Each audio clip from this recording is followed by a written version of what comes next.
Big boss Marathi 6च्या घरात पहिल्याच दिवशी काळू डॉन अर्थातच प्रभू शेळके यांनी आपल्या गंभीर आजाराबाबत भाष्य केलंय. जालना जिल्ह्यातील गरीब कुटुंबातून आलेला हा सोशल मीडिया स्टार छोटा डॉन अर्थातच प्रभू शेळके याला थॅलेसेमिया हा आजार आहे. त्यामुळे त्याला दर महिन्याला रक्त सुद्धा चढवावं लागतं.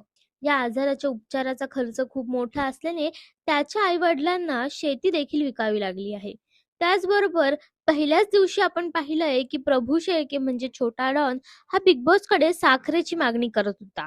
दुसऱ्या दिवशी बिग बॉसच्या घरात एक वादळ आलेलं आणि ते कोणीही थांबवलं नाही. त्यामुळेच बिग बॉसच्या घरची दारं सगळ्या स्पर्धकांसाठी बंद केली होती. त्याचबरोबर ज्या स्पर्धकांनी मेहनतीचं दार निवडलं त्यांच्यासाठी बिग बॉसने फळं पाठवली होती.